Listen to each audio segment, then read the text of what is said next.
Alright everyone, in this video we're going to talk about the practice final, problem 2. So this is the one about randomness, and in particular we're looking at this random tree process.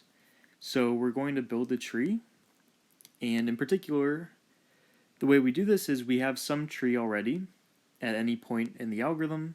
So say we're at stage I equals 8, so we want to figure out where we should place node 8 in this tree.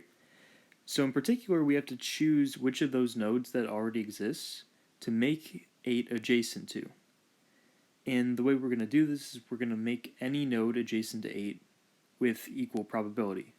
So we make this arbitrary node the neighbor of 8 with probability 1 over 7.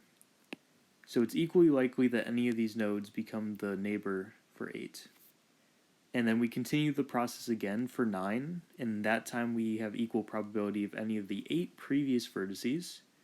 So then for 9, we would have probability of 1 over 8 for getting any of the nodes to be the neighbor.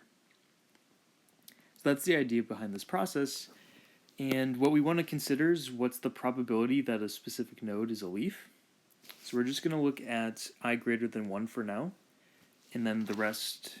The case for I equals 1 is going to be slightly different. So I as a leaf means that after I was attached, we never make any node adjacent to I. In particular, this holds for any j greater than I.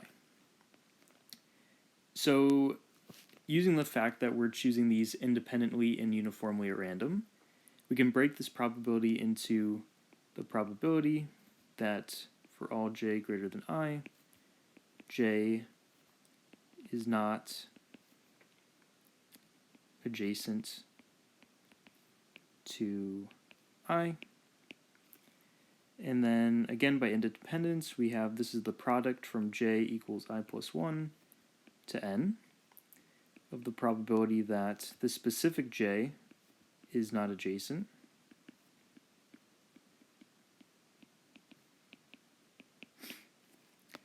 So now we have to think about what the probability is that j is not adjacent to I. So at the time where we choose where j goes, we know that there are a total of j minus 1 nodes in the tree already. And out of those j minus 1 total nodes, we need to choose one of the j minus 2 nodes that aren't I. So this probability is going to be exactly j minus 2 over j minus 1. So if we write this out, we have the product of j minus 2 over j minus 1. Now, this might look kind of scary, but if we just try to write out some terms, we'll see it's actually not so bad. So the first term we have is I minus 1 over I. So we have that this product is exactly I minus 1 over I times I over I plus 1, then I plus 1 over I plus 2, and we continue until we get to the last term, which is n minus 2 over n minus 1. So we see that these terms will actually cancel, and we're only left with I minus 1 over n minus 1. So this is our total probability. Now, this is just for I greater than 1. So what about I equals 1? So notice that 1 will always immediately be connected to 2.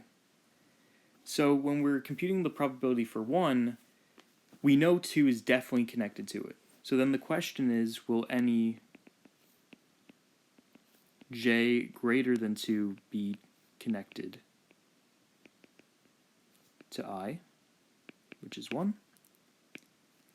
And that probability will be the same as the probability we computed for I equals 2. So in particular, the probability that I is a leaf for I equals 1 will be exactly the probability that 2 is a leaf, because 2 also considers j starting from 3 and up. And we just computed that to be I minus 1 over n minus 1, so that's going to be 1 over n minus 1.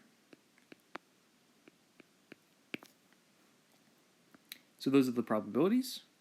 Now, if we want to compute the expected number of leaves,